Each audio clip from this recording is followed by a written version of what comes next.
doing, wrestling fans, and welcome to another edition of John Arezzi's Pro Wrestling Spotlight podcast. We are the only podcast that brings you back 30 years to play some incredible vintage clips from that time period. In 1993, we featured some of the biggest names in the business at that time, and this episode is no exception. It's almost like a rewind to the previous episode.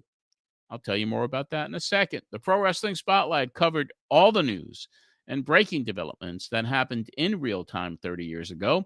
We get to relive those moments right here on this podcast. Today, we review the May 1st, 1993 Pro Wrestling This Week program, which aired on 1440 WNYG in Babylon, New York. And we cover the Pro Wrestling Spotlight show from that same day on WEVD.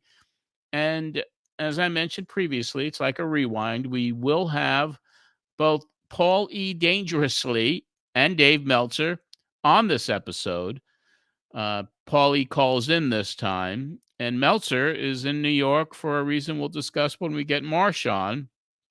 But it should be an interesting show, some hilarity, and some really interesting stuff that happened 30 years ago this week.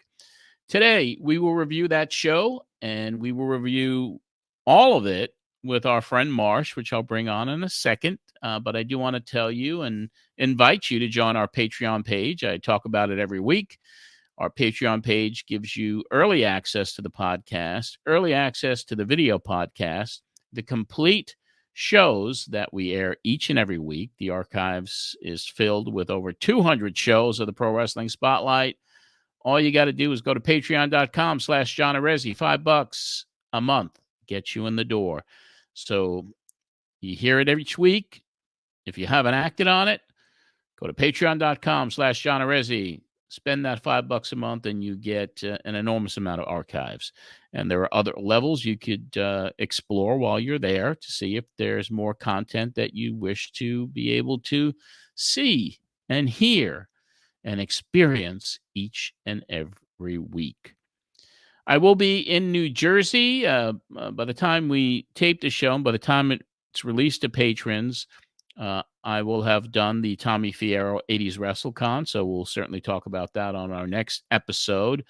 So I'm really looking forward to that, and hope that many of you that are in that New York area who attended WrestleCon stop by to see me. We will give you a report next week. Let's bring on Marsh. He is out there in Arizona with the brand new haircut. Just stylish for this late spring. Yeah, I got to clean up. It's getting hot out here. It's already breaking 90. Oh, my God. Really? Yeah. Arizona's rough. We get right into it. Wow. That is a little hot. Is that typical for this time of year, or is it kind of standard for Arizona? I know it's hot out there.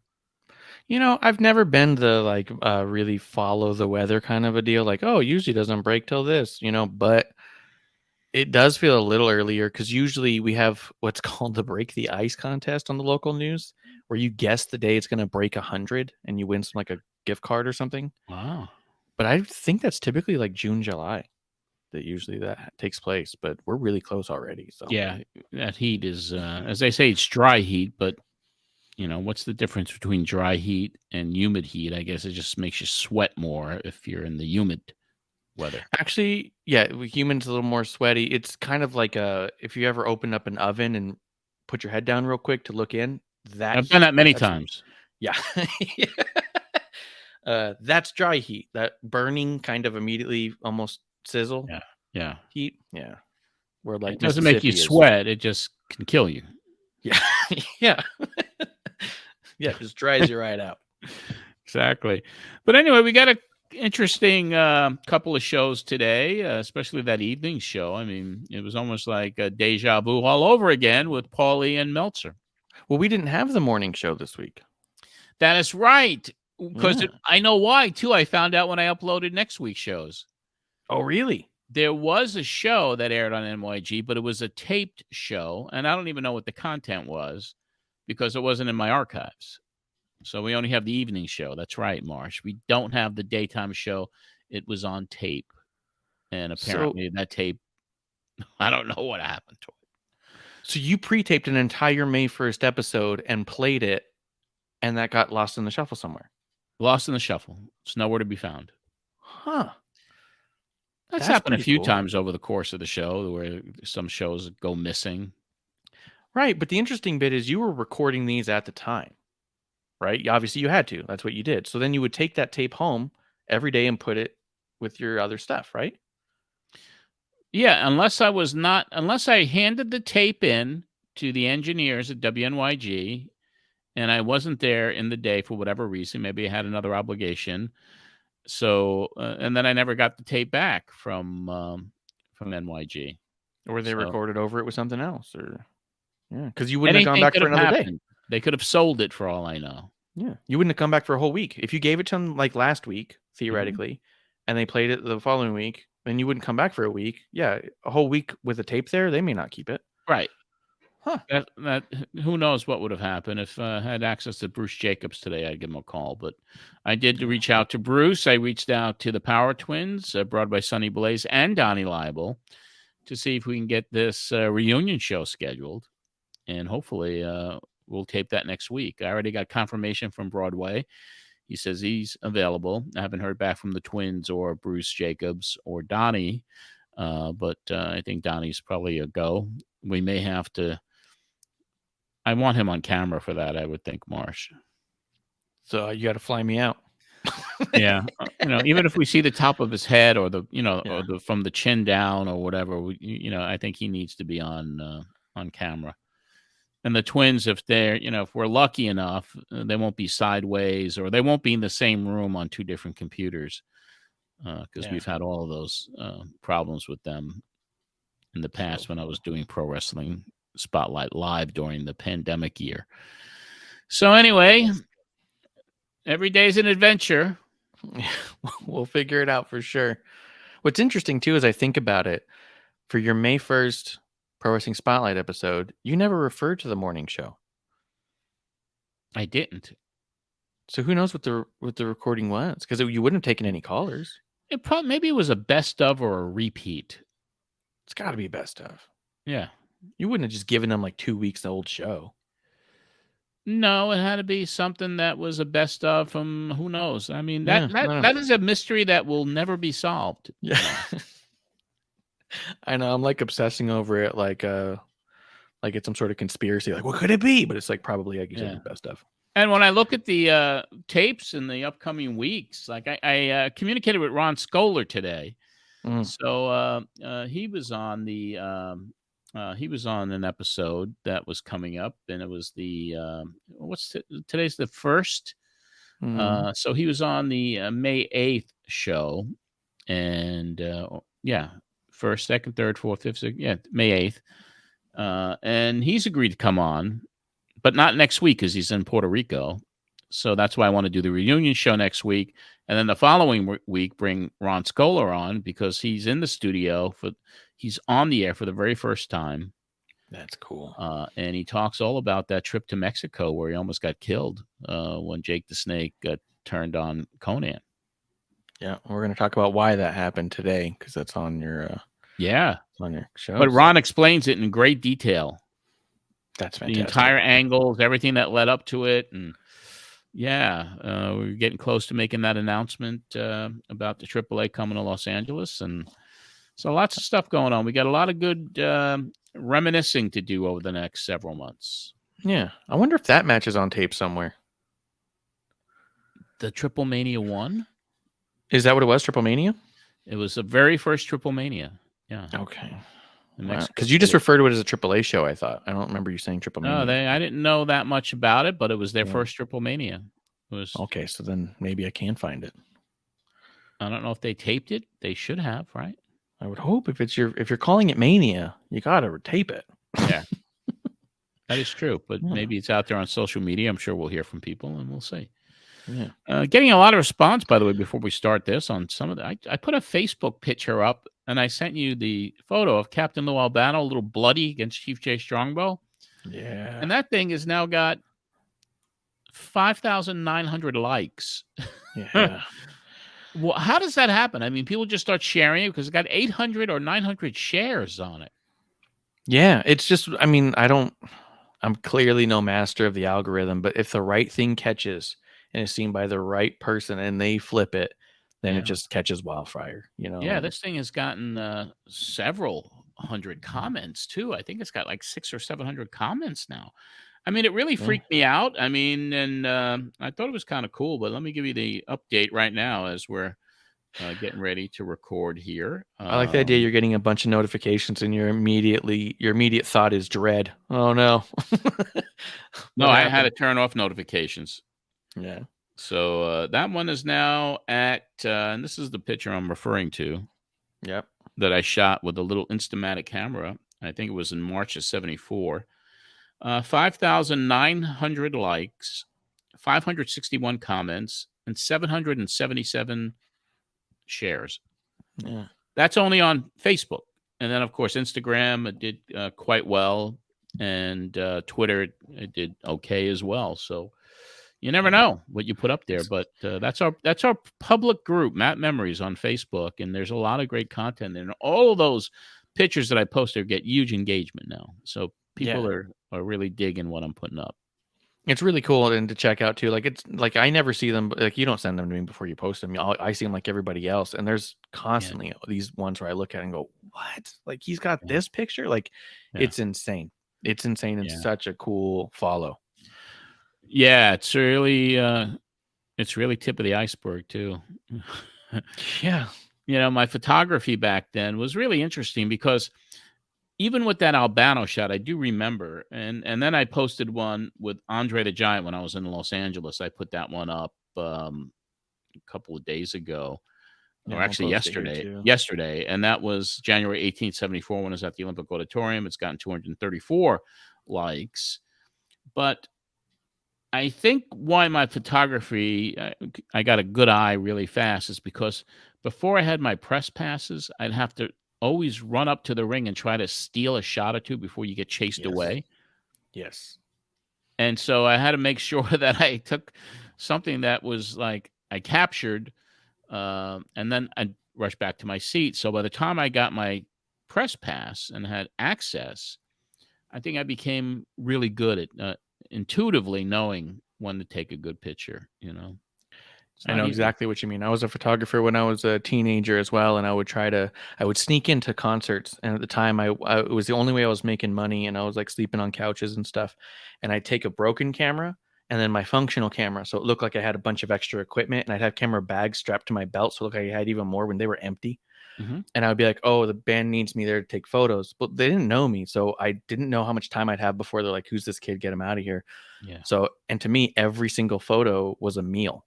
So I got real good at not bracketing and just doing the single shot, make it matter. Like make it I know matter. that pressure. Yeah, but people love the archives. They love that time period. And I continue. I try to put 3 to 4 pictures up a week. They're great. They're great. How old were you in that? Because you said it was the first time you ever flew on a plane. Yes, I was 16. I was 16. about to turn 17 in just a few weeks. A week later, that was January 18th, '74. So I was 16 years old. That's my mom's birthday, and January 25th is mine. So I was a week shy of being 17. Okay. And you were there with your folks? No, I flew out by myself. It's a different day and Yeah, age, huh? people were asking me about that. I said it's kind of. I was good at the art of persuasion, and of course, it Yeah. was a trip to California. I was invited out there by Dr. Mike Lano, who invited me, and we spent the weekend with Richard Dawson, the actors, the game show host. His kids, Mark and Yeah. Gary, were big wrestling fans. But the thing I screwed up when I put that Andre picture up, I thought that was the same night he won the Battle Royal because he was in the Battle Royal that night. That was his Yeah. first appearance at the Olympic Auditorium. But Black Gordman actually won it that night. Oh. And I was arguing with people for a little while yesterday saying, no, it was not Black Gordman in '74. I was there. But I Yeah. didn't. I guess I fucked up, because Black Gordman did. And then I look back at my pictures from that night, and I do see Black Gordman, John Tolis, Victor Rivera, all in the corner battling, and that was during the Battle Royal. And I didn't see Andre, so I said, and then I looked back and researched it, and I was like, "Holy shit, Black Gordman did win." Andre won the following year. in 75. Where did you go back out the following year? No. All right. No, that was Just it. curious. But that was like so cool because it was my grandmother who paid the airfare for me, and it was Wow. $179 round trip on United Airlines out of JFK. Never forget it. Little birthday present. I guess she funded my first year of college, too, and so she thought I had potential. You had the eye. Very cool. What's a little? I wanted to ask about that picture too. I know it's typically more for your Matt Memories podcast, but I was curious about that a little bit. So yeah. So anyway, let's. We got It's kind of a crazy show tonight, isn't it? it was a weird one. This was a really weird show. As I was listening to it, I was laughing at stuff. I was like, "What is going on?" The mood of it seems a little goofy. There's at one point, I have the clip of it too. You just start talking to Bruce, and he just tells you, "Just take a call." Like he's like, "Leave me alone." Yeah. Like It was a weird night, and it was especially weird. with the calls with Meltzer and with Paulie, as well as as we will get into, something really cool happened on one of the callers who called in, who attended Monday Night Raw the week before and got on national TV, and he calls the show to talk about it. And of course, you found the clip. Yeah, I found the clips. We're gonna play that. It's actually even weirder than that, the way you just described it. So we'll get to that. It's actually our third clip, so we'll do that. But if you want, we can get right into it. Let's do it. You do talk about, before you get Donnie on, that there was a AAA show that had Conan versus Cien Cara. Cien Caras, yeah. And the loser must retire from Mexico was the stipulation. Yes. Jake the Snake interferes and costs Conan the match. And you're trying to get Ron Skolder on the phone because you're worried about him. You haven't heard from him, and you did not think that was going to be a very popular decision in Mexico to have Conan lose a loser must retire match. Right, and that's why they had to come to America to continue it. That's fantastic. The United States, rather. They had to come to the United States to, to have the La Varvencha, is what they called it. Fantastic. And then you also mentioned you're trying to get Eddie Gilbert on the phone as well as Jim Hellwig. They both reached out and said they wanted to talk to you. Mm-hmm. And they both fell through. Yeah, well, yeah, and Eddie was, I guess he said he was sick or something. Yep. Yeah, he says he's sick. And Jim Hellwig, you find out before the end of the show that he was caught up at the gym and forgot. Yeah, of course.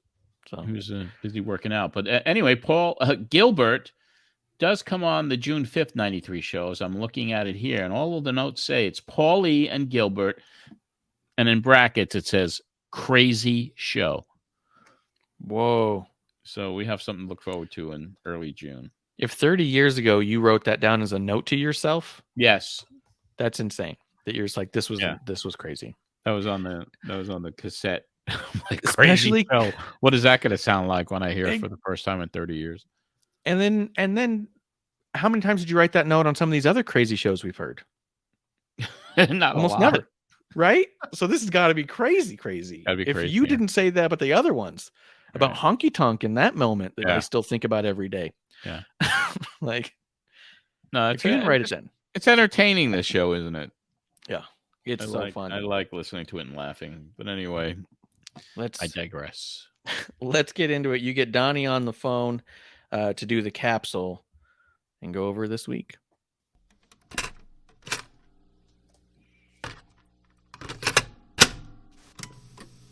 What's happening, Don? Well, let's get right to it on the capsule.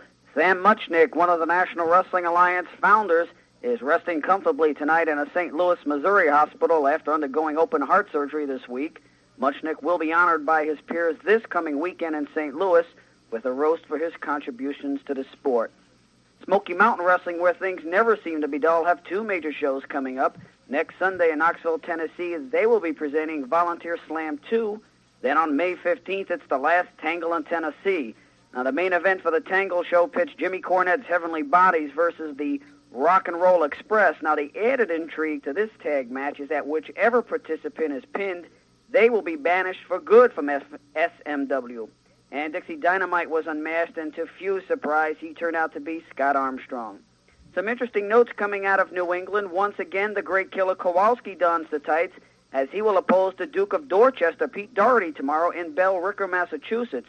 This marks the 5th time in 8 months that the killer has returned to the ring.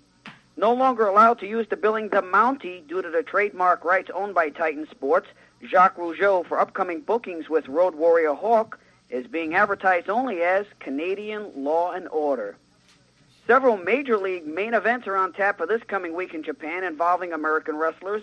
This Monday, World Wrestling Federation heavyweight champion Hulk Hogan will oppose New Japan Wrestling's The Great Muta. And on Wednesday, May 5th, at the Kawasaki Baseball Stadium, in the spotlight on Frontier Martial Arts Wrestling Extravaganza, Terry Funk meets Onita in a brutal, no-rope, barbed wire cage exploding landmines match. Ouch. Exploding matches, exploding rings. It's incredible. I've seen those matches on tape. Incredible. Now this match, the ring is going to explode during the match. Incredible. They have all the little landmines hanging around where the ropes would be. And whenever a wrestler or somebody, the referee bangs into them, they explode. Wow. It looks like M80s going off. I've seen a match between the last one that Onita had with Tiger Jeet Singh, and the referee went to the ring wearing goggles because of all the debris flying around, and their bodies and their boots were smoking from all the gunpowder and whatnot. So that's brutal. Yeah. Brutal. Hope Terry makes it back. All righty, and to finish up on things here, we got it also staying in Japan. Congratulations are in order for Stan Hansen as he won All Japan Wrestling's Champion Carnival 93 tournament. Stan outdistanced all entrants in points. Fellow Americans Johnny Ace, Davey Boy Smith, and Steve Williams were among those who took part in the action. Turning to WWF news, it's official. The Lightning Kid is among the Federation's troop, and he debuted on last Monday Night Raw show. Also, Captain Lou Albano appeared at the Manhattan Center on Monday. Albano was interviewed by Vince McMahon. Well, a few familiar faces have also resurfaced with World Championship Wrestling. Junkyard Dog and Jim the Anvil Neidhart, while the Blackhearts, a masked tag team from Florida, were also in a TV in Atlanta this week.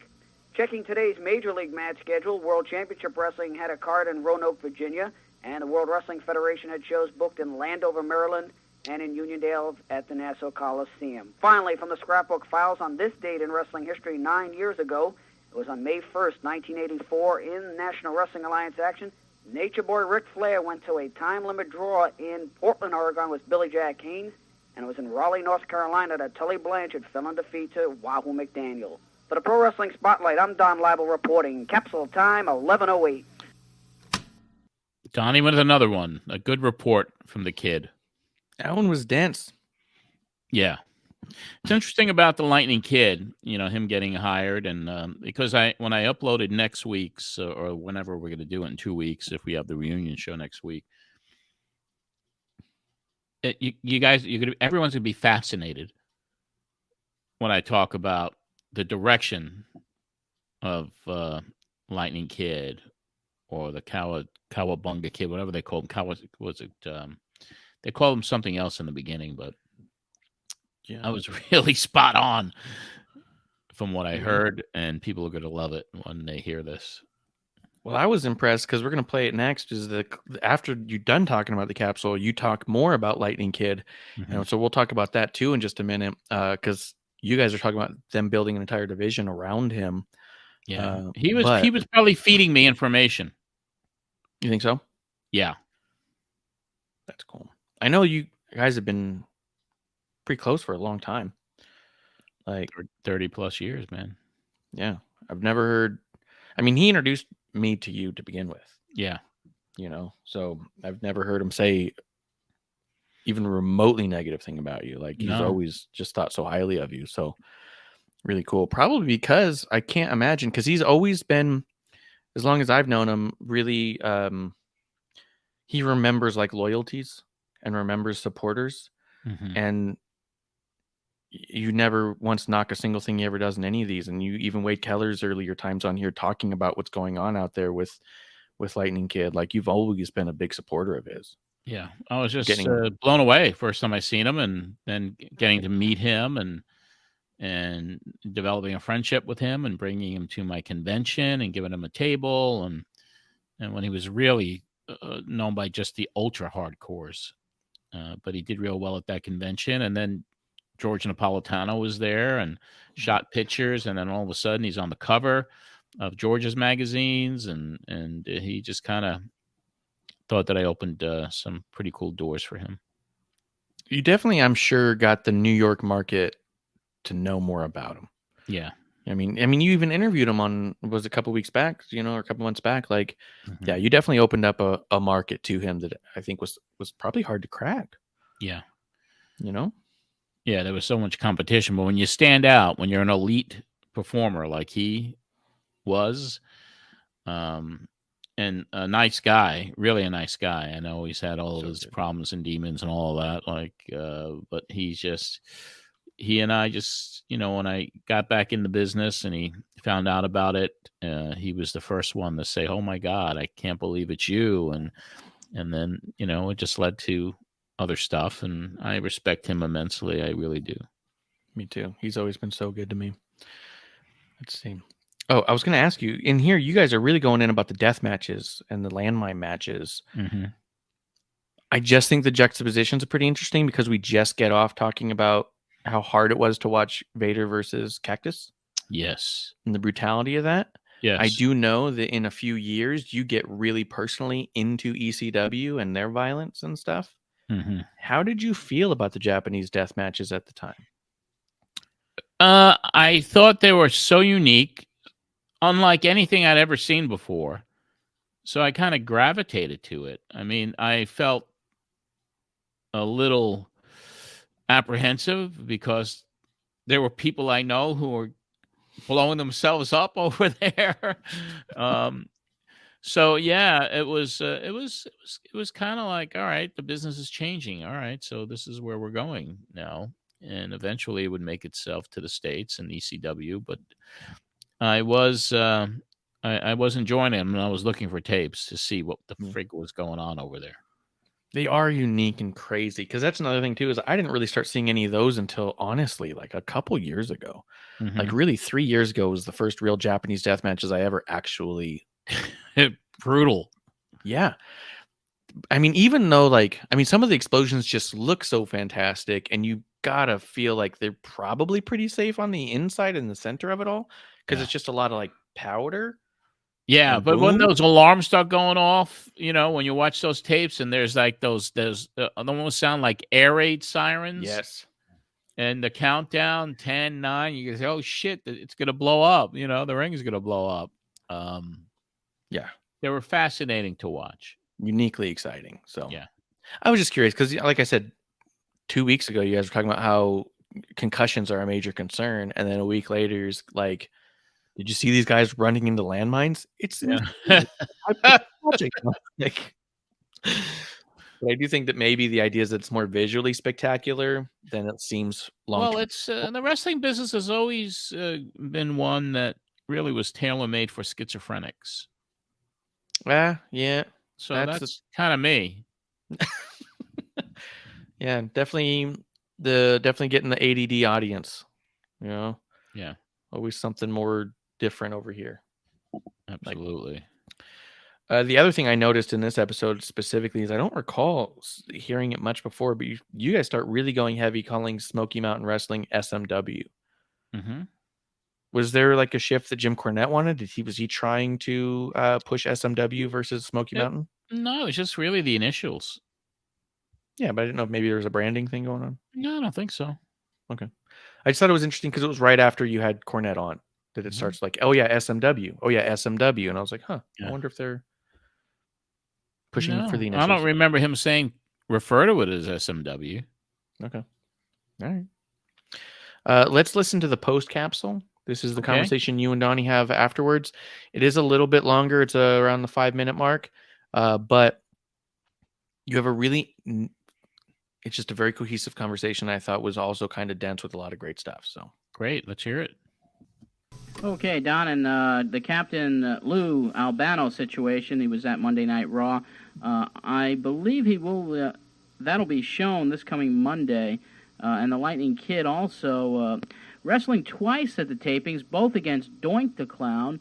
The first hour was a dark match, and I believe the second one should air Monday. I wonder if he wrestled both Doinks. Have to get it right, Yeah, I wonder if on one card he wrestled Steve Kern, and the other he wrestled the other doink, Matt Bourne. Who knows? It's good to see him get a break like that. Yeah, Lightning full-time Kid. work. Very nice fellow. Yes, he is. He's a real talented performer and just a genuine human being. And this is a great opportunity for him to be in the WWF. And I hope down the road that the fans will have the opportunity to see him get a real good push in that company, because he's going to impress a lot of people if he's given the opportunity to impress them. Now, I understand the two matches with Doink right now were squashes pretty much. They were on competitive contests. But I think that they got plans for him down the road, that they're not bringing him in just to do squashes. And, John, starting with him, if they were serious about a light heavyweight division, there are so many people out there that could grow around him. There's Sabu, there's Chris Candido, so many other people out there that they could really, if they wanted to take advantage of his skills and everybody else and build a junior heavyweight title. Yeah. And one thing, the Captain Lou situation, no one ever thought he'd be back in the WWF. And for Captain Lou, maybe another run in the spotlight. But that is being kept pretty much in secrecy. I don't know if he's been signed or what. I guess time will tell on that matter. And there's also talk, as I was telling you earlier, that the Mountie may be coming back to the WWF in September. Or at least that's word going around the dressing rooms. Well, I couldn't understand why they won't let him use his name if he's going to be back there in September. From what I understand, it has something to do with Nails. That there's some legal action being taken between he and the WWF, and if they let one former person that was with the WWF use the name that they used while they were with the organization, then they have to let everybody. Yeah. And if they try to stop one person, they have to stop everybody. Yeah, and speaking of the guy who used to call himself Nails, all these upcoming shows from Universal Wrestling Superstars, I got a call today from the promoter. He says, when you run down the lineups, he goes, omit his name because he's been scratched from those cards because of the legal problems. So that is a situation that this guy is now being scratched from cards because no one wants to get into trouble for using them. And that's something to look into. On a last note here, before we let you go, Don, and I know you didn't see the show tonight, but I have to give credit where credit is due.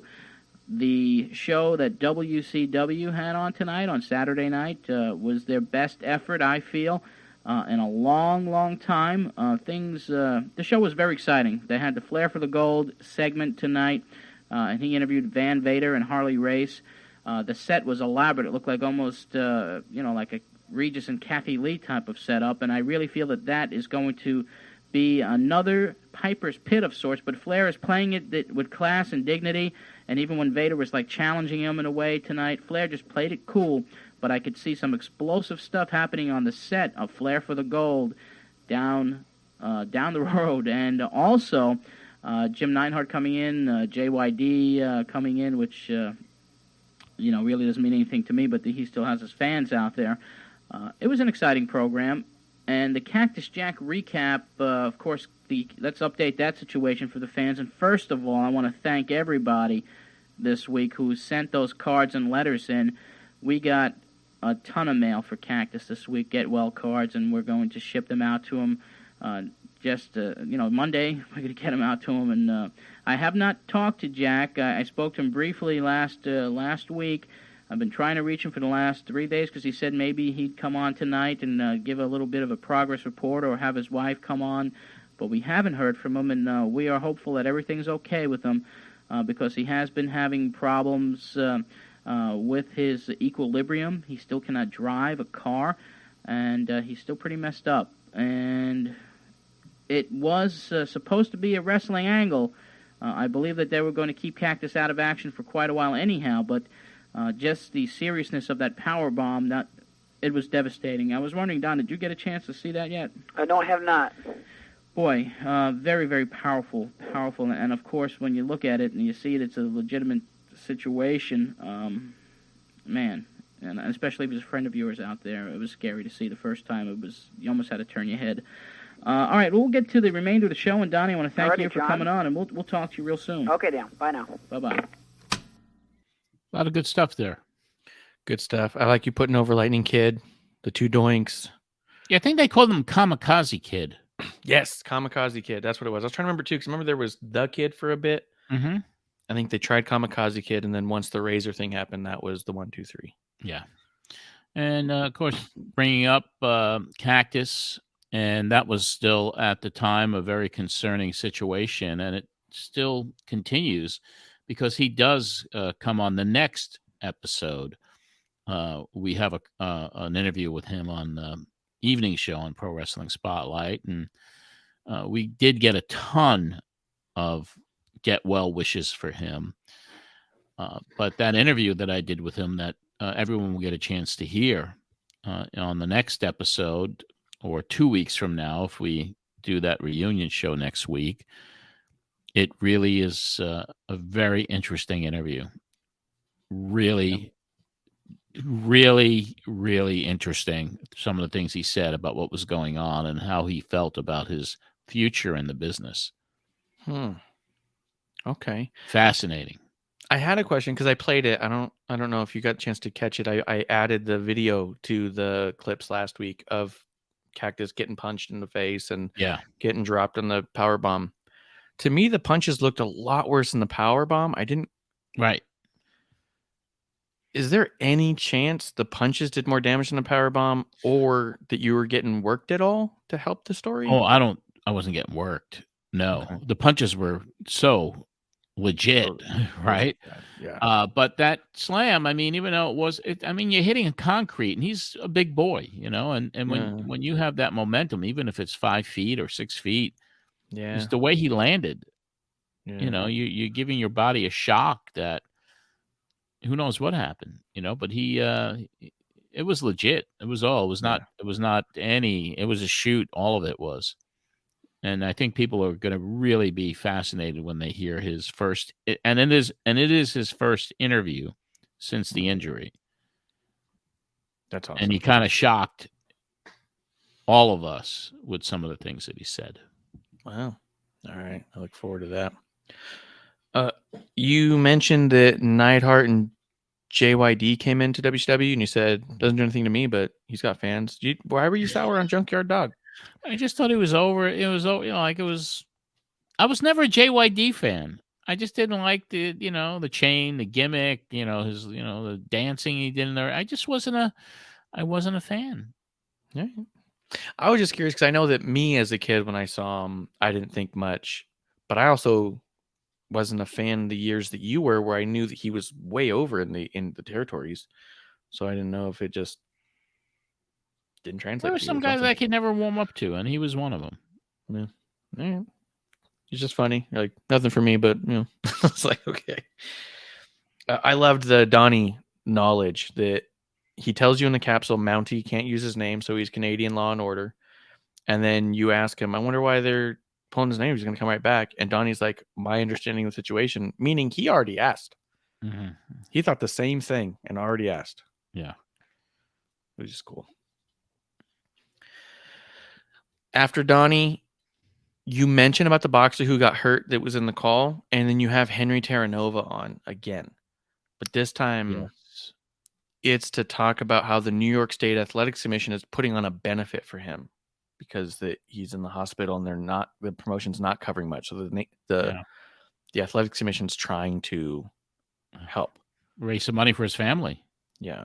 The only reason I didn't pull the clip is because it really is just about that. Like, you guys don't have that's fine. I mean, there were no GoFundMes at the time. Correct.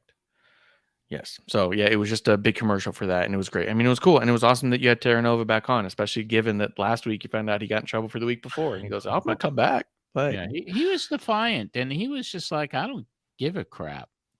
Yeah. He was that type of guy.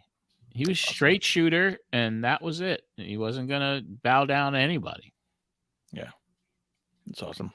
Around that time is also when you get Eddie Gilbert calls in and talks to Bruce, or Bruce called him and said that he's just too sick to come on. You make a couple jokes about him partying, and you go, "No, I'm kidding," but yeah. And then you mention you still can't get a hold of Ron, and you're worried about him. Mm-hmm. You run some ads. The Patreons will probably get a kick out of it. I just wanted to mention it because I thought it was funny. There's a commercial for to host student exchange program. Okay. And it's all done by Ronald Reagan. I'm asking you, and I was like, that's fun. Yeah, I think. I do remember that, and hearing Ronald Reagan on the show in a PSA announcement or whatever it was. Yeah, that is kind of cool for the patrons to, when they listen to the entire show uncut and they hear all of this content. And of course, you can go to patreon.com/John Arezzi and you could hear it too for just $5 a month. When I listen to the show, I listen to it through and I make notes as I go. But whenever the ads come up, that's when it's like, okay, I can get up and go grab a drink or come back and do something and let things play. That's a mistake. That's sometimes when all of a sudden I perk up and I was like, Reba McEntire, what's she doing here? And this time I was like, Ronald Reagan, what is that like? So don't skip the ads, anybody who's got Patreon. That brings us to Pauly Dangerously. Do you want to? I've pulled the clip. You get Paul on the phone and you immediately bring in another Paul who was on Monday Night Raw and proposed to his girlfriend in front of Bobby the Brain Heenan. I pulled the clip. Do you want to listen to the Paul conversation first and then see the video footage? Yeah, that's a good. I mean, you want to play the Raw clip first? Which one do you want to do first? The Raw clip's about 3 minutes. The audio clip's about 5. Why don't we play the call first and then play the? Oh no, you're the producer. You tell me. That's what producers do. What is your decision? Here's what I think we'll do then. Let's play the video so we know what they're talking about. That's it. You're the producer, so that's it. I defer to you. All right. John, here it is. Here is. He just keeps walking out the Manhattan Center. He's going to keep going. I hope so. Let's go find out what he's up to. All right, let's go to Bobby Heenan. Bobby doesn't look thrilled. No. Am I on? Yes. Am I on? Now I want to introduce you people to a very lovely couple.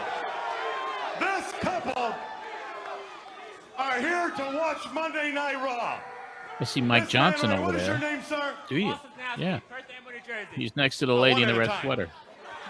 I know that kid too. With the hat? Spell it. The guy who's Heenan's interviewing. I remember him now. SOS-WSTI. Kind of like an eye chart. Now this is your girlfriend, Chuck.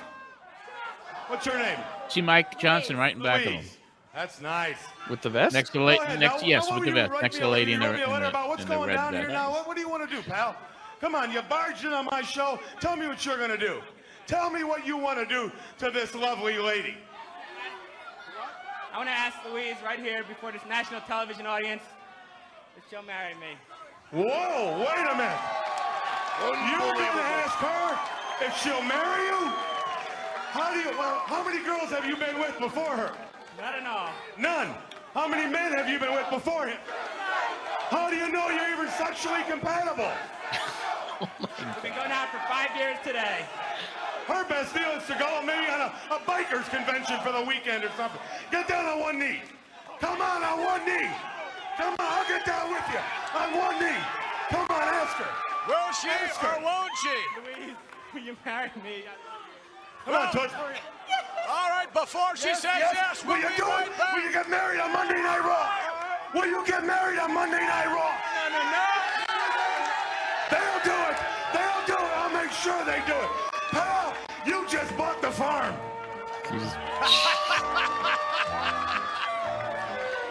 Can't believe Bobby was saying some of this stuff. I know. I've seen it all. What a lovely couple. Hold on. We keep the commercial. We're back live on Monday Night Raw from the Manhattan Center. They go back to him. Macho Man Randy Savage and Bobby the Brain Heenan's going to give us yet another special interview with the lovely couple. Exciting. Yes. Snap into it. Snap into it. Next week, right here on Monday Night Raw, scheduled to join us will be the Ugandan giant, Kamala, in action. Also, the Head Shrinkers will be here in tag team action. And then again, one-on-one. Hacksaw Jim Duggan has an opportunity to defeat Shawn Michaels for the Intercontinental Championship.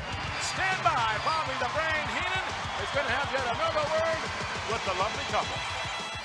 Can't believe they gave him 2 Promotional segments, dude. consideration paid for by the following. So much energy at the Manhattan Center for Raw back then. Oh, yeah. There he is. Am I on? Would you please stop it? Stand up. He just proposed to this lady. She said yes. Let's see the ice. Let's see what he got you.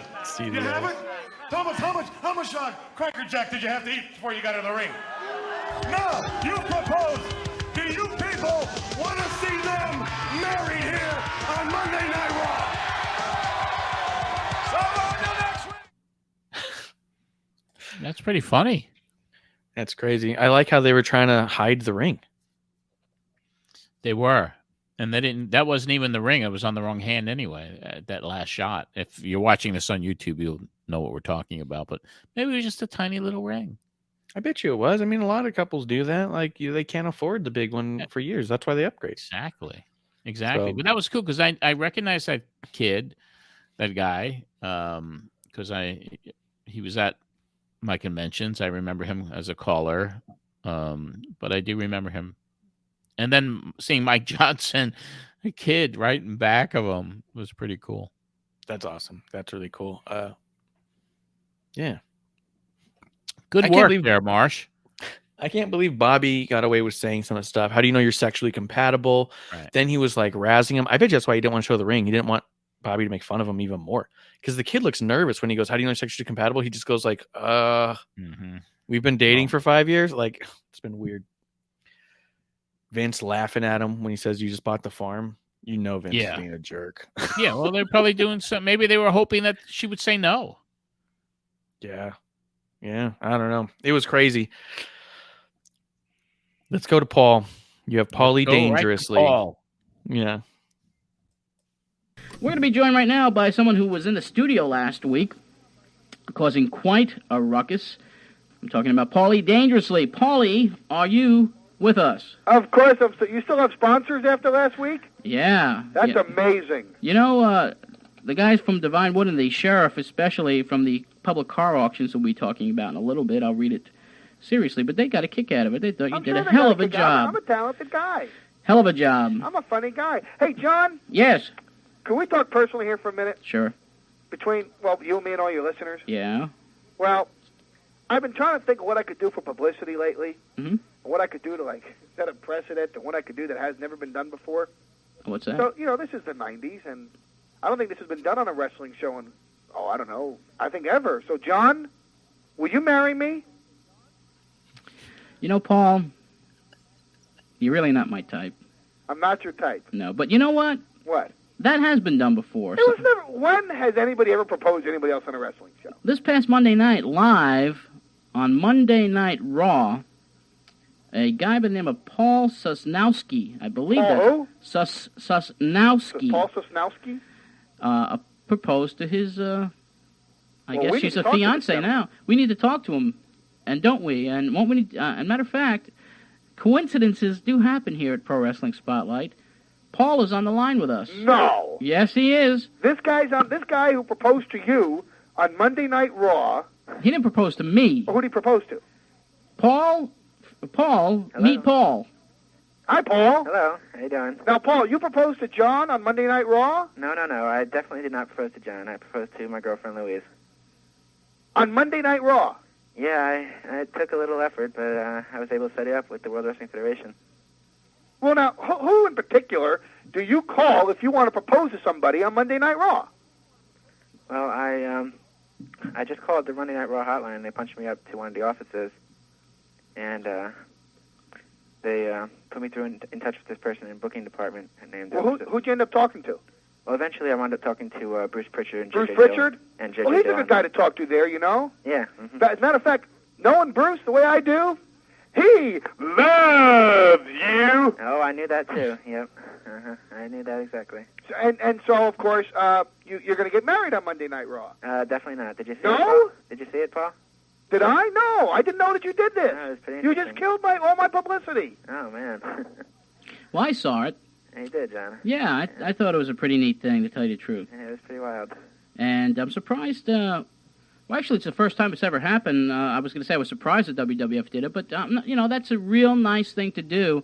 And you were also on TV this morning. I think they played it. Yeah, I found that out. Yeah. Was it on the Mania show? Or yes, was it was on Mania. Yeah. Well, that's an interesting thing. And what the hell is going on? Who dropped what? Hello? Yeah, I think one of your sponsors dropped you. Yeah, one of my sponsors just dropped me. me. It wasn't me. But Paul, that's an interesting that's an interesting thing to do, and we want to wish you and your fiancée the best of luck. Right. When's the date, by the way? No, we haven't set one yet. How would you like to have the ceremony right here on the spotlight? No, that's okay, John. Are you sure? We'll bring a cake from maybe Alba Bakery of Brooklyn that Danny Styles always talks about. I'll tell you what now. Now, they offered you to get married on Raw, right? What's that? They offered you to get married on Raw. Yeah, right? they did. But you proposed on Raw, so you have no use for that, right? Right. I told them I wouldn't get married so on Raw. So, Paul, you used them for the publicity, didn't you? Well, hold it now. Now, John but did you have a rough... Do you think she would have said yes if you weren't on Raw? Yeah, I figured she would have said yes. Or was that like an ace in the hole for you? No, I figured she would have said yes. Well, now, wait a minute now. Paul, I think Paul did a noble thing. Hey, Paul, listen. Yeah. The WWF offered for you to get married on Raw. You said no, right? Yeah. Okay. But you're going to propose on Raw, so you had no use to get married on Raw, right? That's not useful anymore, right? No, it was okay. Yeah. All right. Now, John just said you could have the reception on Raw, right. but, on his show. Uh-huh. But you have no use for that. And what would you be doing? Let me offer you something and what would you be from doing, the heart that's useful to you, okay? Yeah. My dad's a lawyer. Let him draw up the prenuptial. Oh, okay. Yeah, that sounds good. Because you're going to need one. But I don't have too many material possessions right now. Because if you're proposing on a wrestling show to your girlfriend, maybe you're going to need prenuptial agreements. Randy Savage said the same thing, actually, on the television Randy show. Savage said the same thing? Well, you might know about it. Anybody that ought to know about prenuptial agreements, ooh, yeah, unbelievable. It's Randy Macho Man Savage, yeah. Mm-hmm. That was very good, actually. Thank you very much. Thank you very much. Okay, listen, Paul Sosnowski. Yeah, they but have thanks a little problem with the pronunciation. Thanks for calling in. All right, John. And congratulations. All right, thanks a lot. Okay, thank you. You're going to do great. Okay, he's gone. He's gone? Yes. He's in big trouble. Big trouble. He proposed on a wrestling show. That girl's parents must be ready to kill him. That's so sweet. Where'd you propose? I proposed in front of Bobby Heenan. Get the hell out of my house, you son of a bitch! I mean, what the hell is he thinking? Hilarious. It's awesome. I'm trying to think if that was planned. If I planned that. And why Paulie asked me to marry him. I mean, I wonder if we had discussed that before the show. It's at least a little bit, because you don't talk to Paul much longer. He's only on for 2.5 more minutes, and we'll have that clip in just a second too. But yeah. I also wonder if I wonder if you had Paul on and you only had him for like 10 minutes or so. Mm-hmm. And while you guys were talking during the ad break, I wonder if the other Paul called in and you told Dangerously, maybe. Hey, yeah, maybe we set it up that way. That sounds like it could be the way it was positioned and set up. Because it was interesting that the majority of Paulie Dangerously appearance is with Paul Sosnowski. Yeah, as you well. know, we did get we got a ton of backlash from his appearance the week previous. Really, that started to come in. Yeah, and he said some pretty off-color things. He did. I mean, and it was. We'll discuss it on the next show, because that's when it. You know, that's when I bring it up. Listeners were like outraged, and there were letters. Really? So it wasn't even a sponsor thing. It was listeners. It was listeners. Yeah. Was Chrissy upset? I would be if I was Chrissy. Yeah. So I also thought was crazy is he tells us that he calls the hotline and gets punched up to Bruce Pritchard and JJ Dillon. Like, how do you call a 900 number and then say, no, I want Pritchard? You know what I mean? Or like, who knows how it happened, right? Everyone's a worker. That's true too. Yeah. That's crazy. Do you think that well, I don't know. Yeah, I have no idea. Because I think all the hotlines were pre-recorded. You never got a real person ever. The other thing I noticed in there, because I was going to ask you about this a while back, because it was on one of your tapes, but Danny Styles? Mm-hmm. Did you know him pretty decent? Because you brought him up here real quick. He was a mainstay in New York radio for a lot of years. Nostalgia, oldies. He was a big radio personality, but I didn't know him personally. No, but you just I might have met him in passing at EVD. I don't even think he recorded. He was never on live. He always had a pre-taped show. Okay, but he was a mainstay for them, overnight guy. He's had a commercial on one of your things, or like you were leading in. He was going to be after your show, and there was like a lead in for him that I ended up clipping at one point just because I was like trying to listen to it, and I was like, "This is a really good lead in. Like, who's this guy?" And then so for you to bring him up here, I just thought I don't know if there's any story with him or not. But I guess he's putting over a bakery. There's no Alba Bakery. Yeah. And Alba Bakery was the bakery where my friend that I met through the show, who I'm still in touch with, Luigi, who now lives in North Carolina, he used to come down to the station at GBB, and he'd bring these pastries and these cakes, and I think we had a birthday party for either Cactus or somebody at WGBB, and he used to bring these incredible fresh Italian pastries there. Fabricini is his last name, Luigi Fabricini. And he lives now in North Carolina, and he communicates with me all the time on Facebook. That's awesome. But he worked at Alba Bakery. Huh. Did he open up a bakery in North Carolina? I don't know. I don't think so. No, but I mean, we used to see him, we'd light up because it was kind of like, wow, he's here, and look what he brought today. My goodness. And that was Alba Bakery was one of the best renowned, well-known bakeries in all of Brooklyn. So you were really trying to push for this reception. Yeah, it would have been cool. Yeah. So when Luigi came through, were you more excited than when you saw James from Seaford?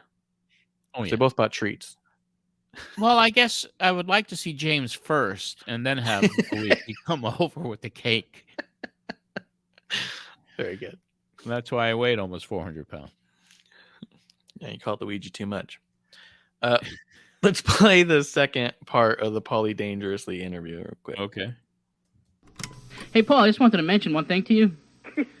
I'm sure you want to mention a lot of things to me. When my producer, Bruce Jacobs, and I arrived at the studio today, there were two youngsters in the lobby who thought they were hosting the show tonight. Yeah, two guys thought they were hosting the show. Hang up on Now, them. what did you do? You told these guys that I was fired. After the show last week, we got a number of calls. You had told these guys, you said you were the complaint department here at WEVD, and you told them that I was fired and they were the new host of the show. I told them that they were the new host of the show because I couldn't believe that you were actually going through with advertising. I think you told me that you were going to do it at 11:45 this evening, that you were about to offer half of the spotlight to your close friend and confidant, Dr. Mike Lano. Oh. He has a Muchnick roast next week. He has the Muchnick roast last week. And wouldn't you know, poor Sam Muchnick had open heart surgery this week. Yeah. Well, if you thought open heart surgery was rough, imagine when they actually put him in the oven to roast him. Paul, a matter of fact, on the hotline, the other hotline, it's kind of like Mike Lano subscribes to the David Koresh theory. Just roast them all. Well, on the other hotline next week, someone who, Dave Meltzer, who's actually in town on a bar mitzvah or something, bat's mitzvah, he's calling in on line 2, on the hotline 2. Okay. So I want to talk to him for a few minutes. I know you have other things to do. I got a lot of things. You have to start going out club hopping now. I got to start going club hopping. I'm a busy guy. Yes, you are.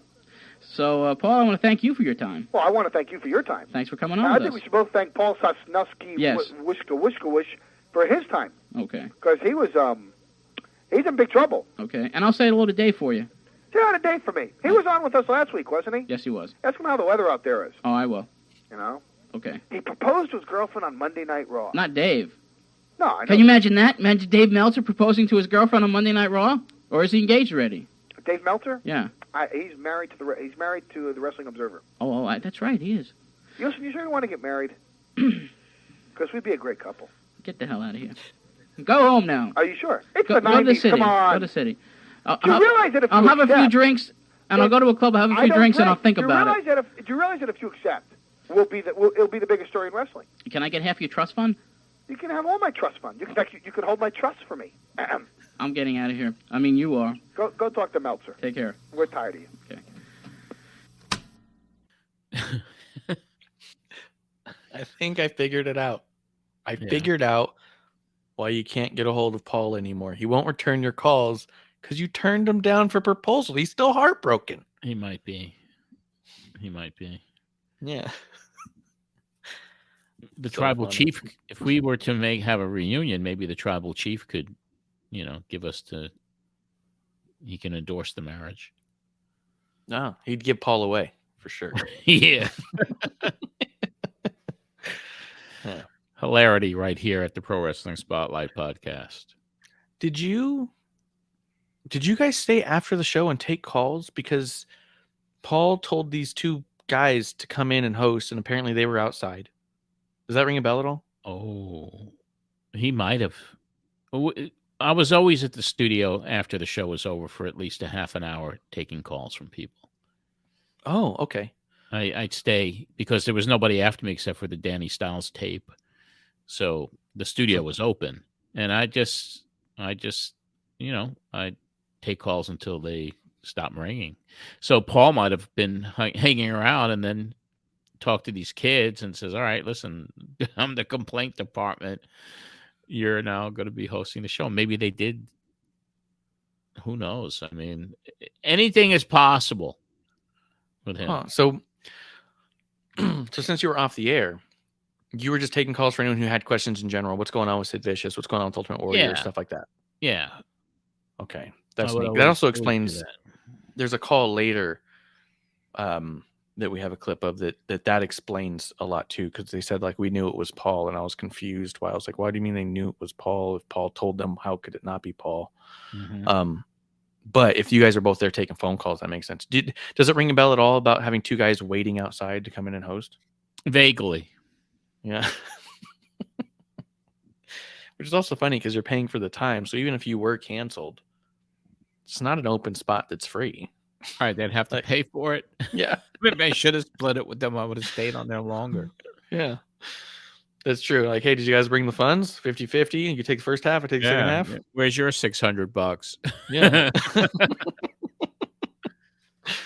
Yeah. I love Paul. That was a lot of money back then, man. $1,000 a week. That was a lot of dough. It was. I know. I was thinking about that too. Like, I wonder what is that in today's dollars. All right. I'll put a little cut there. What is the value of $1,053 a week in today's dollars? See, inflation calculator. If in 1993, we're going to give you the answer right here, folks. So purchase an item for $1,000. Marsh is figuring it out for everybody. That same item would cost $2,088. It's been 100% markup, plus 108.9% markup since then. Wow, so it's like $2,000 a week. No wonder why my life went to shit back then, dude. That's a salary for sure. Yeah, you know what I mean. Like that's $8,000 a month, man. Yeah, in today's dollars, yeah. I don't even make $2,000 a week in today's dollars.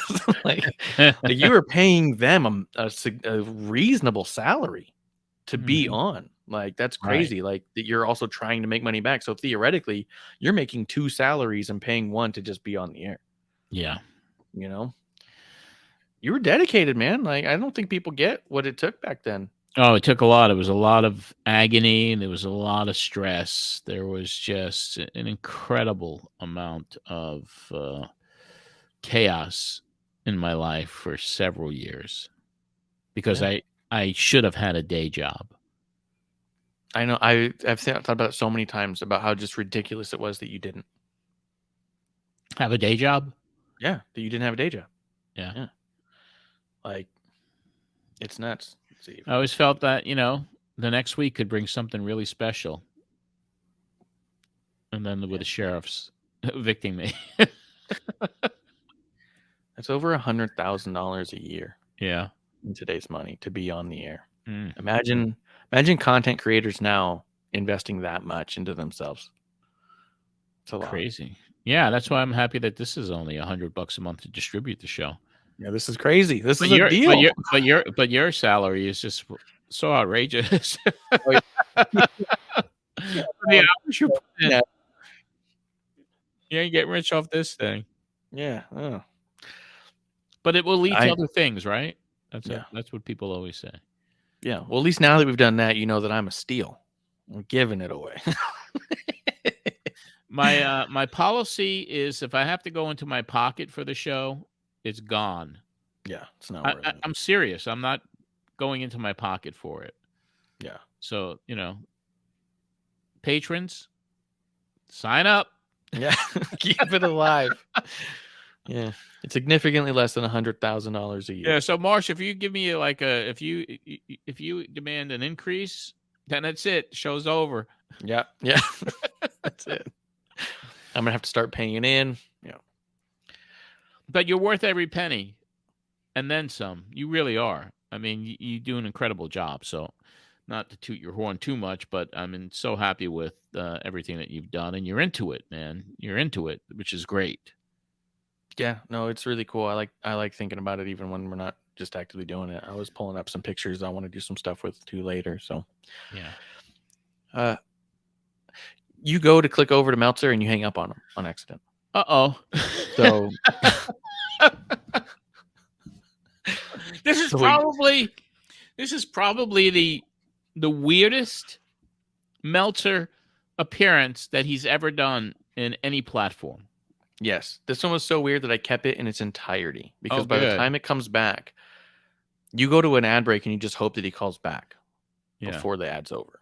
Right, because I didn't know where he was because he was in New York. Yeah. Yep. Yes. So let's listen. I left it in its entirety. It's 5 minutes and 15 seconds. Awesome. The entire interview because it's so weird. Mr. New York, Dave Meltzer. Let's do it. Okay, just wanted to hear that little, what I call Doink the Clown music in the background. Let's bring on Dave Meltzer, who's visiting New York. How you doing? Dave, you sound very close tonight. Yeah, how you doing? Doing okay. That's good. How's New York? I didn't know you were born here. Yeah, who's been telling you secrets? Huh? Who's been telling you I got the inside scoop. Wow. Got it from Dr. Mike. Oh, God, please. I don't even want to hear about this. So you were born where, on Long Island? I think in Brooklyn. In Brooklyn? I didn't know that. That is a well-kept secret. Yeah, I know. It's out there now. Yeah. It's out across the Northeast. Yeah. Hovering above and skipping over Titan Towers. Yeah. So you were in town for a bat mitzvah, I would guess, right? Yeah, that's right. And you're not going to be here for very long. You'll be here, leaving back to California tomorrow. Yeah, do the Wrestling Observer. I guess we were waiting for a call from my attorney from Mexico, and I haven't heard from him. Have you heard anything about that show last night? I just heard that Conan wrestled Cian Caras? Cian Caras, and Jake Roberts knocked out Conan with a black glove, and Conan lost. The loser must retire match, and I think the crowd was like 65,000 people. Wow. Don't quote me on that. Did they go? I think I've sort of heard that third hand. I haven't gotten home and checked messages, but did they go nuts? I didn't even hear. I don't know. I really haven't heard much about it. That's really all the details that I've heard. So I guess Jake didn't bring a snake. I understand that he just got back from Europe this week, and one of his snakes passed away. Oh, really? On the trip, yes. Oh, that's too bad. That was probably the one that got lost in Tommy D's house a few weeks back. Wow. That must be a traumatic week. Yeah, probably. I wonder if it had been interrogated this past week, too. Jake? No, the snake that's committed suicide.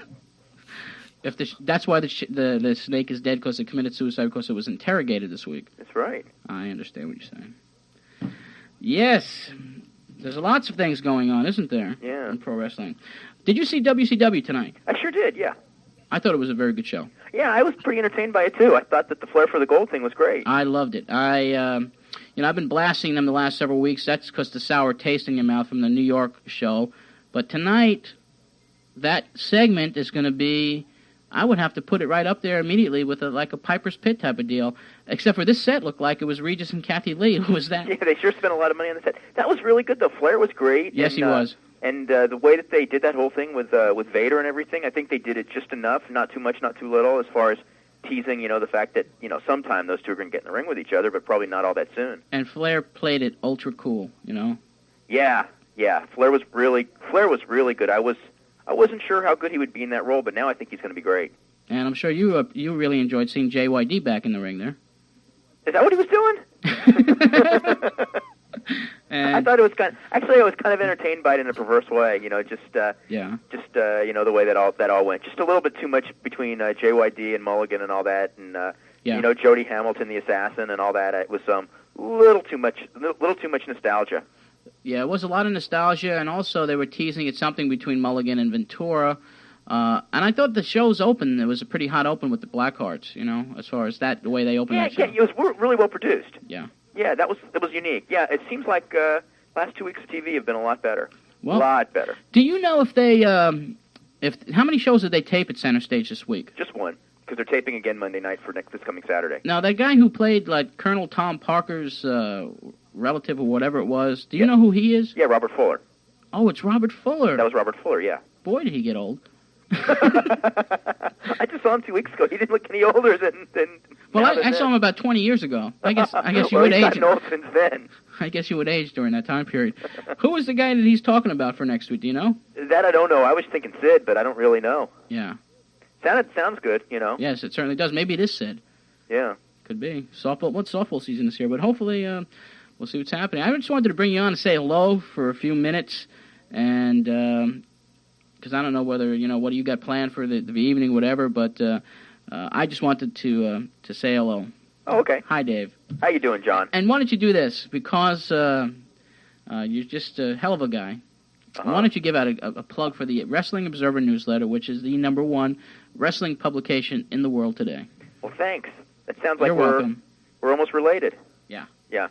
But, okay, it's Post Office Box 1228, Campbell, California, 95009, and it's $6 for 4 issues, comes out weekly.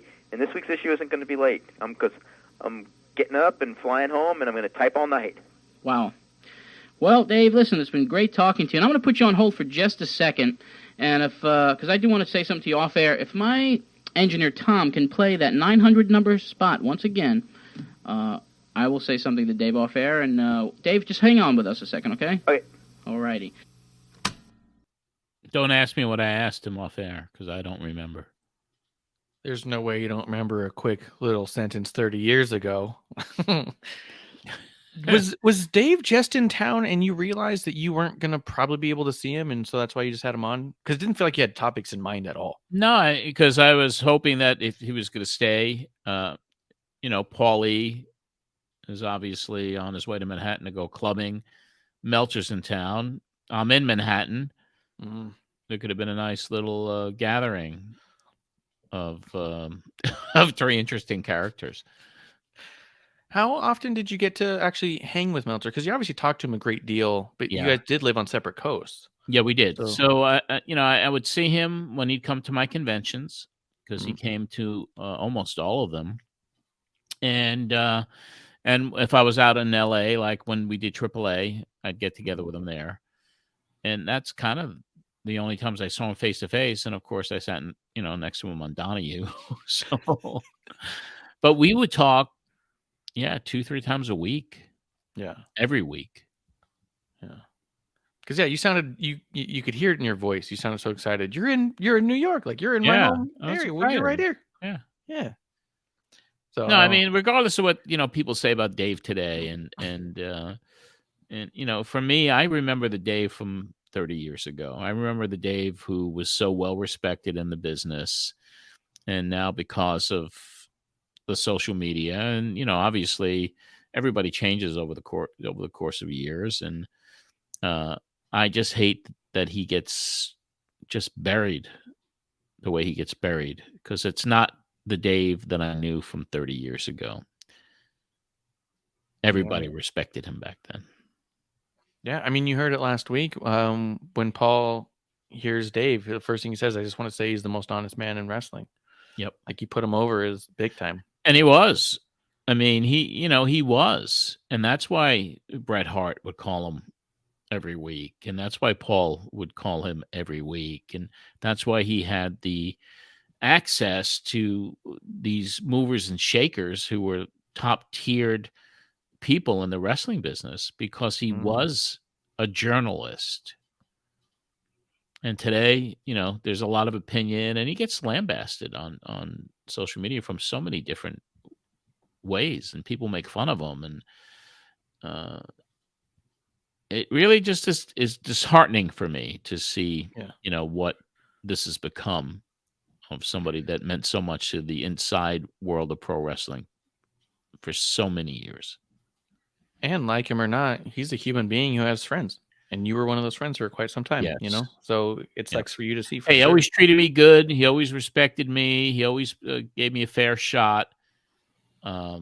He never really editorialized about me in a negative way. He knew I tried hard, and he knew what I was up against, trying to keep a show on the air. Yeah. I felt for a long time that the fact, and obviously this is all hindsight stuff because I didn't have access to your show. I've talked about it. But like the fact he was such a regular on your show, like you were one of the first real platforms to give him an audible voice out there. He had the written voice quite well established. And so there was a number of times he wanted to break news on your show. Yes. And that's because I also probably delivered to him hundreds and hundreds of new subscribers. Yeah. It was a very much scratching each other's back kind of thing, but also you guys became tight knit because of that. Mm-hmm. And he liked the fact that I broke stories. That's when we really like when Steamboat did his first interview, the shoot interview.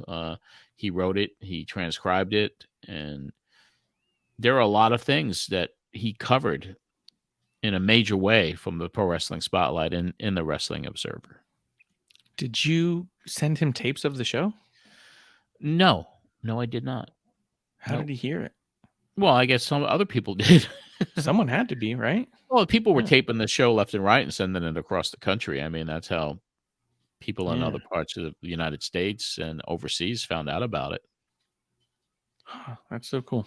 Yeah. I wonder who was his guy. I wonder if it was Mike Johnson. Maybe later on. It could have been Mike. Later, yeah.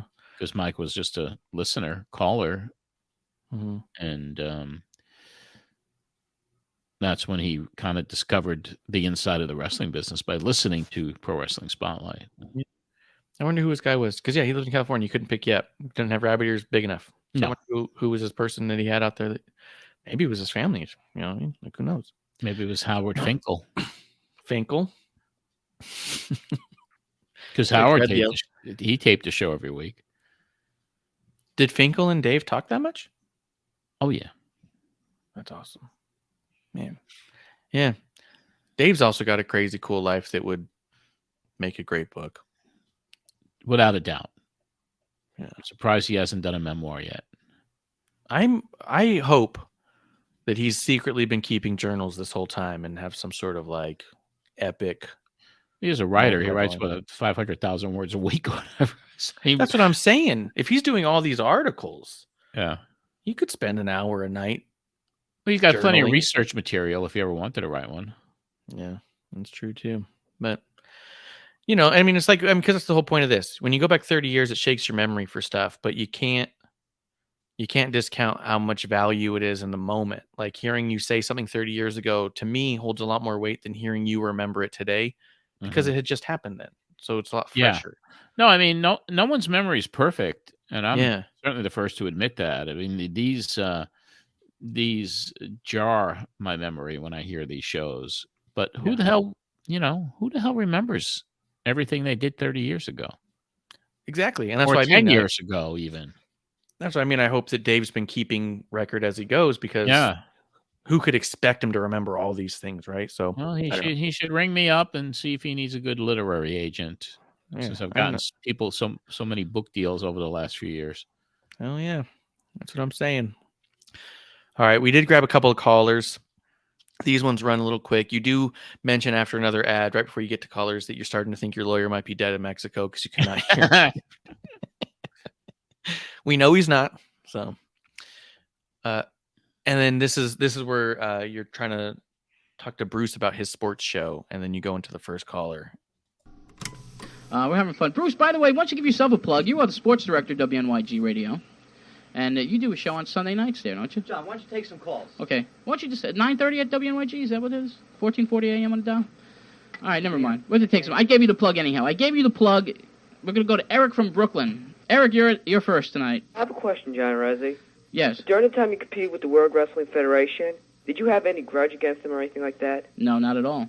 And you had a good working relationship with them, right? With the WWF? Yeah. I had a great working relationship with them while I was a reporter for Ring Magazine and all the other wrestling magazines in the 70s. And then I wrestled. You know, I couldn't even. I'm not even going to call myself a wrestler. I gave it a shot for a couple of matches, and that was it. I got squashed, and I had no potential at all to be a wrestler. And also, I have another question. But you didn't let me answer my question. I'm sorry. Okay? Now, a lot of people feel that I have a gripe. I do not have a gripe against them. All I did, and all I do, is I report on legitimate news stories breaking in wrestling. If that's a grudge against somebody, then I don't know what this country is. You ever hear of freedom of speech? Nelson from the Bronx, you're next.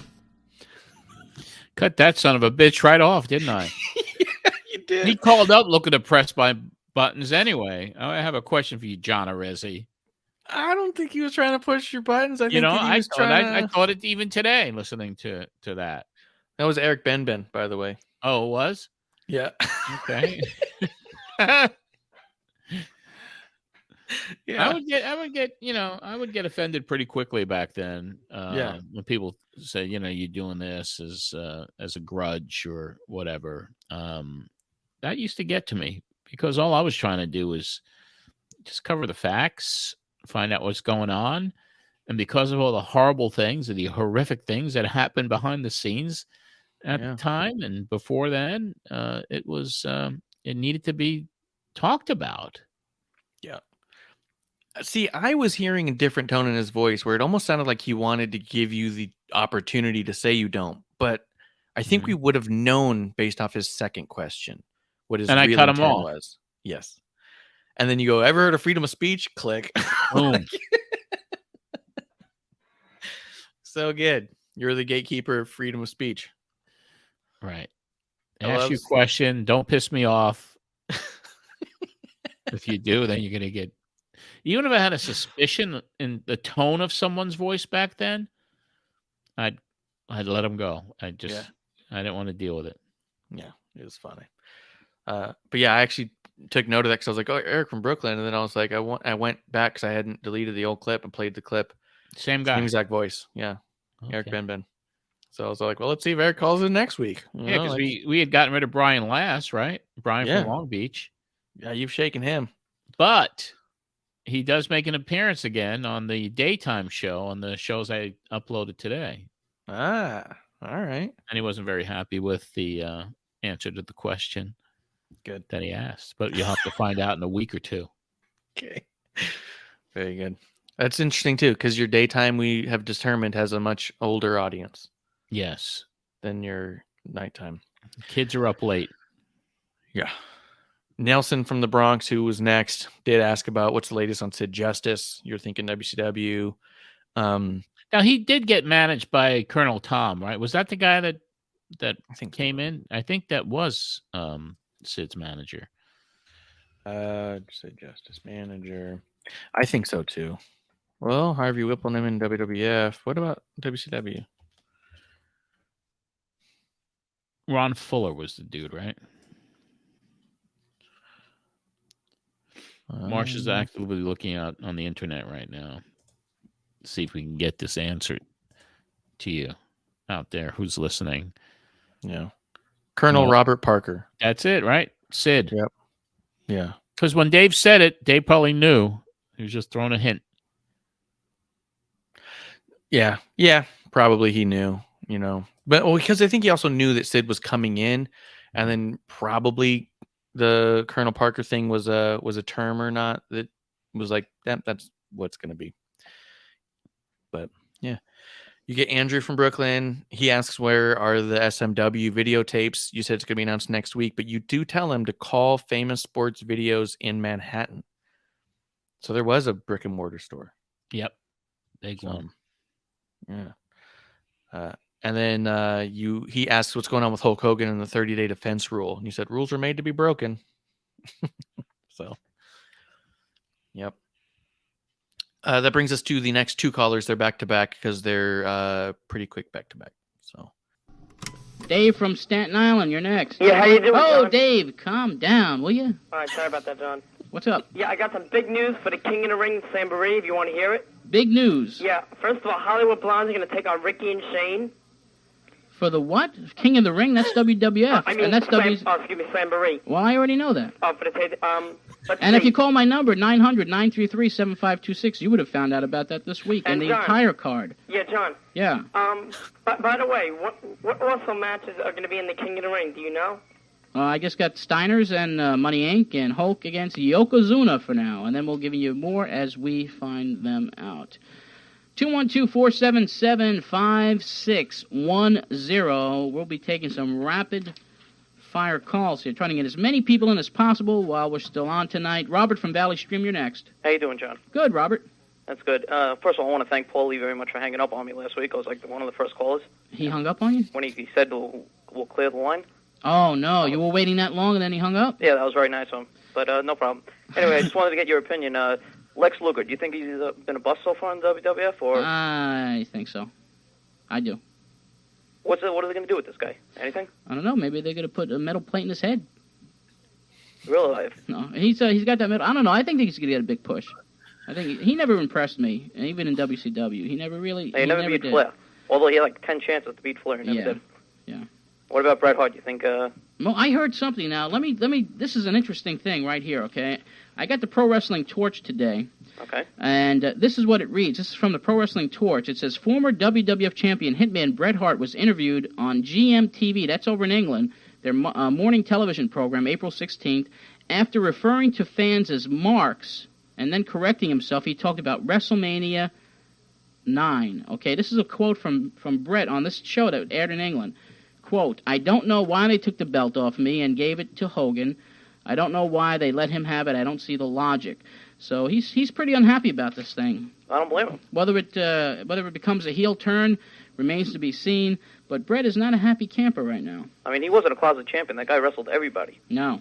You know, that was really. And he was building a good. He was getting a strong fan base built up, and people were beginning to respect him more and more. Listen, we got to run. We only got about 4 minutes to go. I appreciate your call. Thanks a lot, John. Take care. Some good ones there. I mean, Dave from Staten Island. Yeah. Tell him to calm down. Yeah, that guy was always like full of energy and wanting to deliver some scoops that everybody already knew. I like how you turn into a plug for your hotline. Well, if you called my hotline, you'd have known that already too. Yeah, and then the other dude, I mean, unfortunately, hey, Paulie pissed him off. What are you going to do? Well, it didn't sound like he was that mad, but he didn't want to bring it up because I think he thought it was kind of funny. Because I think he also gets the whole thing right. He sounds like a pretty smart fan. Yeah. So I think when Paul hung up on him, he goes, "Dude, Paulie just hung up on me." Like, yeah, I mean, I would be pissed if I was him. It's not like he couldn't have called back. I remember you had some time in between calls on the other one. I don't think it was just lit up. So you know what I'm really pissed about right now? I'm watching this freaking Met game with the $43 million man, Max Scherzer, coming back after a 10-game suspension for using too much rosin to create stickiness on his hands. Oh, I remember. So here he is. He's back, and he's losing 5-1 in the fourth inning. He's given up home run after home run, and he looks like crap. $43 million. And the other $43 million man, identical salaries, will be pitching tomorrow. We get to see Mr. Verlander, who signed as a free agent, $90 million over 2 years, and he hasn't pitched one game yet for the Mets. Tomorrow, we'll get to see that old man play. How much does the rosin cost? Because it sounds like it could have saved a few bucks. Well, rosin is legal, but they haven't specified how much you could use.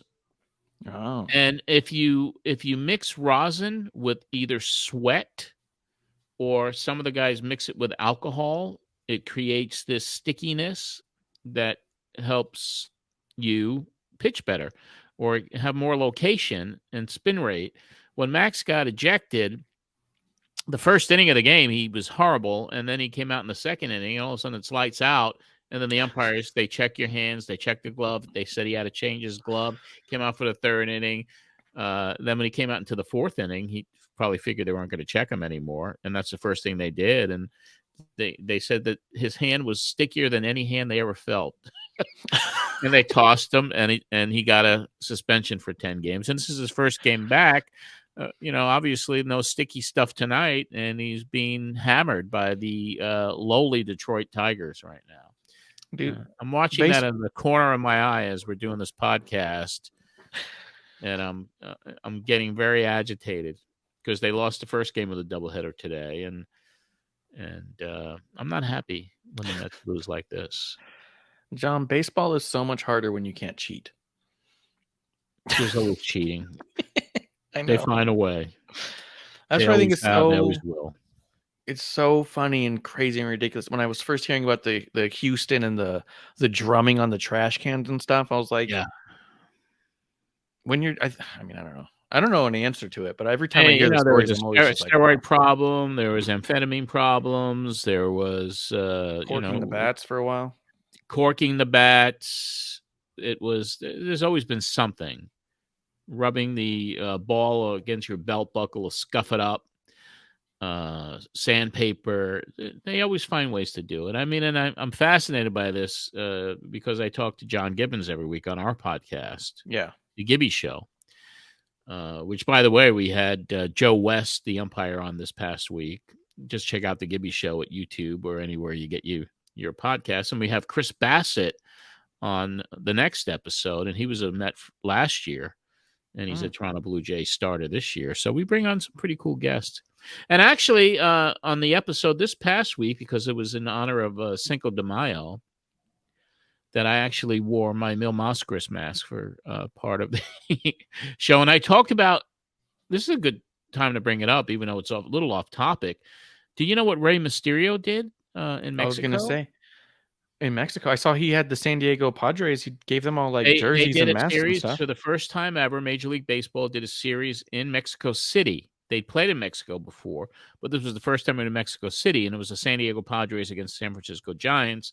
Ray is Mr. 619, so he shows up with masks for everybody. Yeah, incredible. And it was a big story. It got a lot of coverage, and Fernando Tatis and Manny Machado were both wearing these masks on the field before the game. So for Ray, and that's when I saw that, I was like, well, I'm going to put on my frickin' Mil Mascaris mask and show it to Gibby, because Gibby was a big wrestling fan, and he talked about having his own Mil Mascaris mask when he was a kid.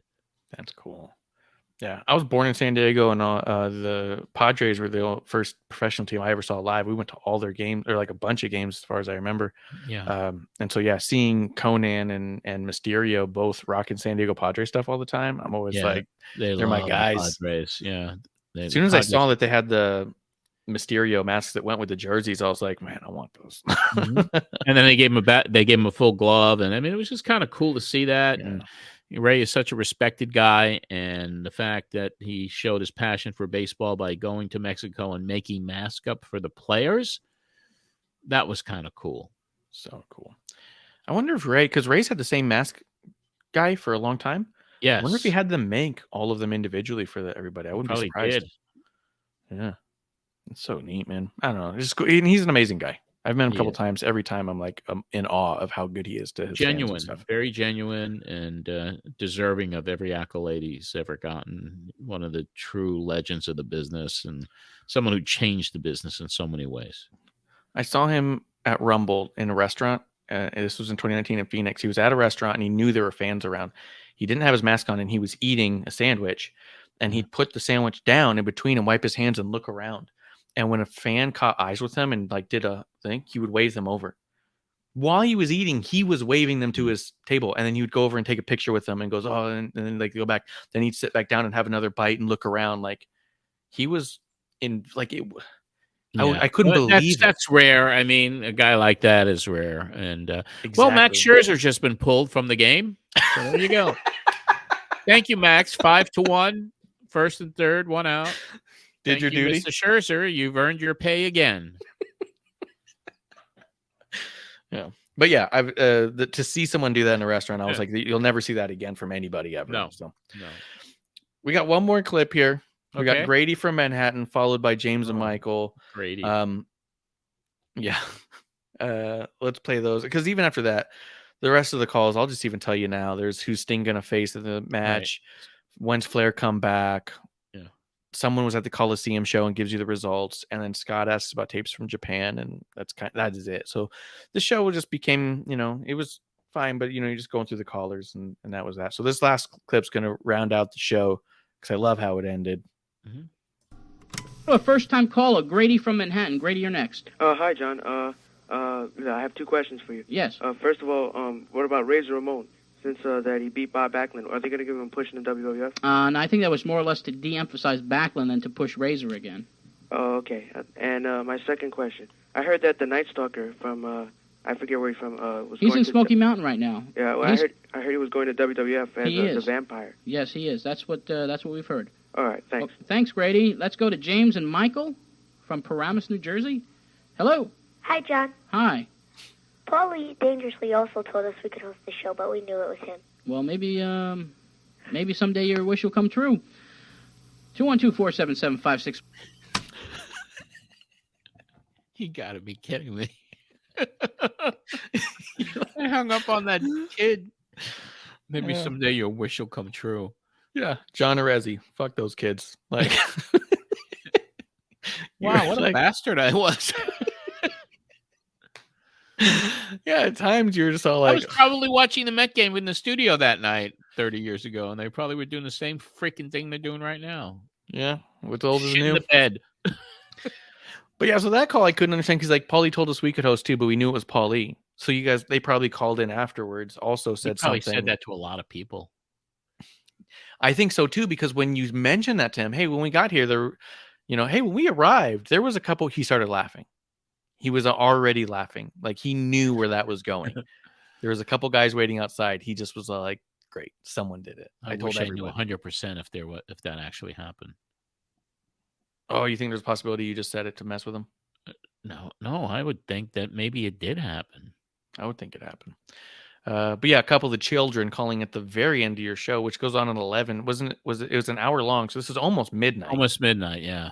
And that was clearly an infant. It was a young kid. Yeah. And then you rewarded just hanging up right on him. Yeah, maybe click. Look at this kid who's in the game. As I give one last final Met report, the replacement for Max Scherzer is a guy, I don't even know who the hell it is. It's number 71. His name is Zach Munchkinheimen. That's my guy, dude. I never heard of him before. How did he show up in the Major Leagues? And he gives up a hit, and another run comes in. 6-1. I'm shutting it off right now. That's the end of the Mets for this evening. Thank you very much. It's been great to see you all. Wasting 6 hours of my day today by losing a doubleheader against the Tigers as the Braves keep winning. Thank you so much. It's good to see everyone. I mean, that's what the budget's for. That's why you pay the big bucks for the Well, at least I know I could go to bed even earlier now because I got to be at the airport tomorrow here in Nashville at I got to get up at 3:30 in the morning. My flight leaves at 7. So I have to get up at 3:30 because I can't function unless I'm up for an hour and a half drinking a pot of coffee. And then I could function and leave. At least there'll be no traffic when I get to the airport at 6 a.m. That was my favorite part. When I was flying out of JFK or LaGuardia, getting there in the middle of the night was awesome because you could just get to where you were going. Yeah. And I have a 3-hour layover tomorrow, too, in Baltimore.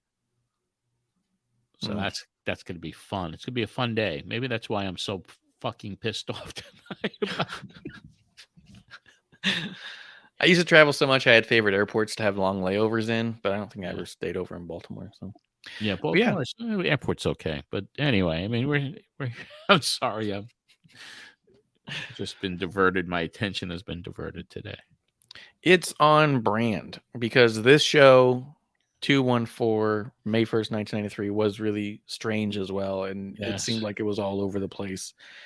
So I think it works. I think it's functional. So it was a good show because my mood today probably mirrored what my mood was 30 years ago.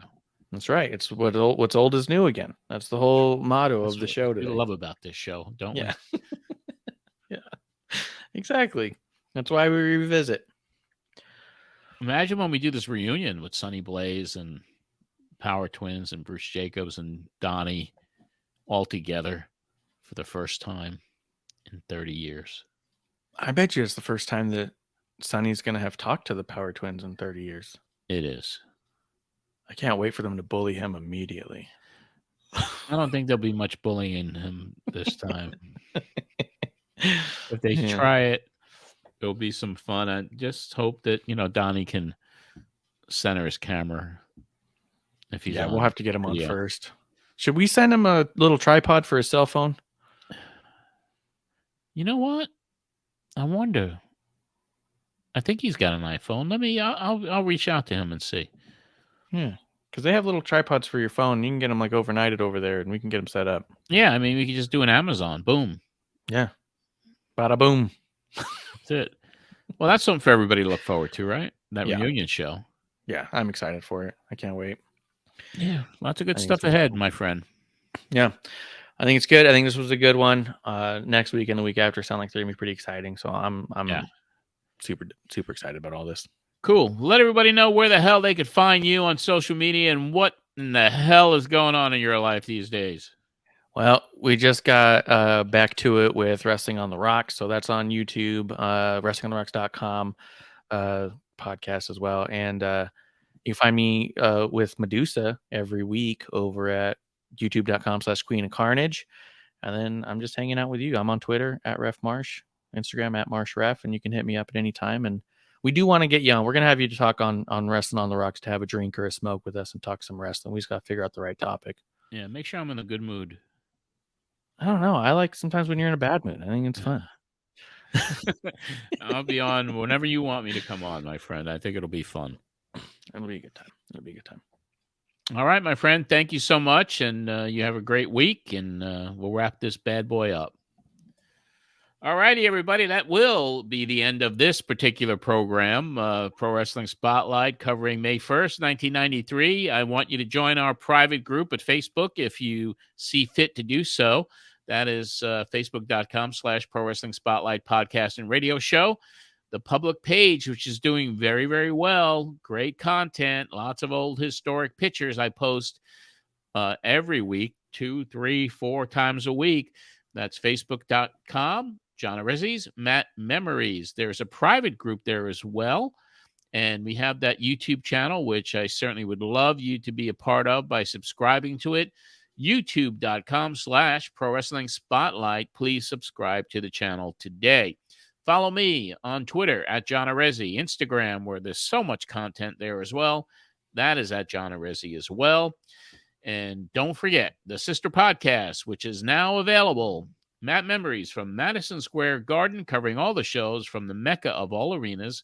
We're covering that April 30th, 1973 show right now. It's out and available for all of you to enjoy. Matt Memories from Madison Square Garden, co-hosted by Tim Poutre, written and researched by Richie Garcia. I want to thank our producer and creative director, Marsh, and also thanks to those special Patreon executive producers, Anthony Pyrus and Joe Holloway, and for each and every one of the patrons for your support helping with the production costs for this show. Until next week, when we relive more history with you, this is John Arezzi for the Pro Wrestling Spotlight.